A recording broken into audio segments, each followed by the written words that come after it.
Welcome back to and here is today's question. What do you see new practice owners struggle with that they don't expect to struggle with? I love this question. I feel like this person is a planner. Before I get into it, I would like to thank TherapyNotes for sponsoring Ask Allison. I've talked about them for years. I know their features by heart, and you probably do too if you've been listening, but here's what really sets them apart.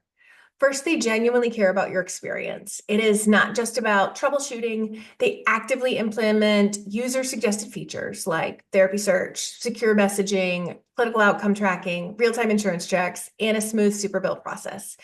Everybody at TherapyNotes believes in the product and wants you to love it too.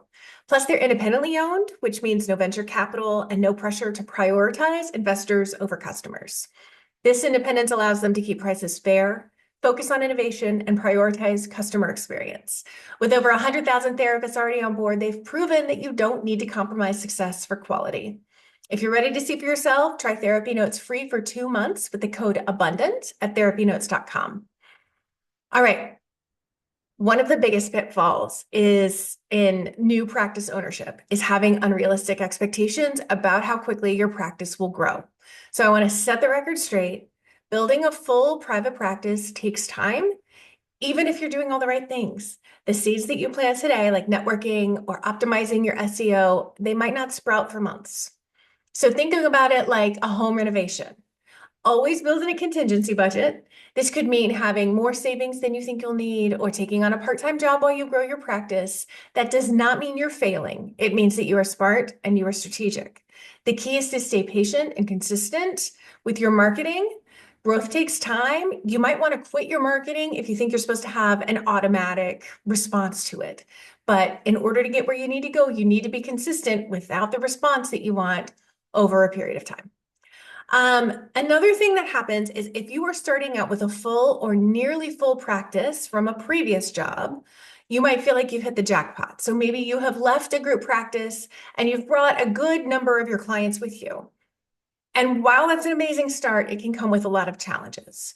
For example, you might not have time to set up the systems that are efficient and that are optimized and have a solid marketing plan in the way that people who start without a bunch of clients have the opportunity to create.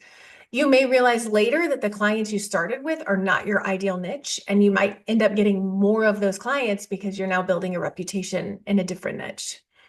Graduating clients can create a really steep drop off in your caseload. If you don't have a marketing plan that you've been working, filling those spots becomes really stressful.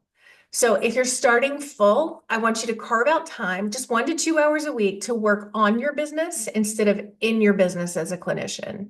Use that time to learn about marketing, to refine your paperwork, or to clarify what you really want your practice to look like. Every private practice has natural dips. Summer, December, you name it. These are normal, especially in the first few years.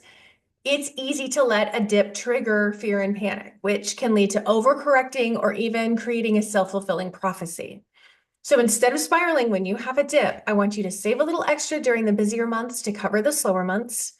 I want you to remind yourself that dips are temporary. They do not reflect the quality of your work. I want you to adjust your mindset. Dips don't mean you're failing. They're just a part of the rhythm of running a business.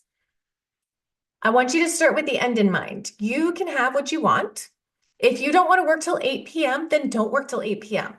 If you don't want to take insurance, don't take insurance. If you start with the end in mind and you build the practice you really want to be in, then you'll avoid a lot of transition and struggle later. You'll get full, I promise, if you are following marketing best practices and you are being consistent. It might not be on your timeline. Let's be real, it's never on our timeline. We always want to be full last week, but it will happen if you keep going. Building a practice is not just about strategies, it's about mindset. So whether you're dealing with slow growth, a full start, or seasonal dips, staying calm and staying focused is going to help you navigate whatever challenges you face, and you will face challenges in business ownership. If any of this resonates with you and you want to dig deeper, I have a free worksheet for you in this guide that's called 6 Tools to Shift Scarcity Mindset, because it happens to all of us. DM me the word sheets to get this week's worksheet, and you'll also have access to all the other free worksheets. If you need help building your practice, if you are in these early stages or you're plateaued and you don't know how to get more clients in the door, I want you to DM me the word party. I'm going to send you a link and a coupon to the Abundance Party, which has gotten thousands of therapists full at this point. It is not hard. You just need to learn how to do it. All right. I hope you have a really great day, and I'll talk with you later.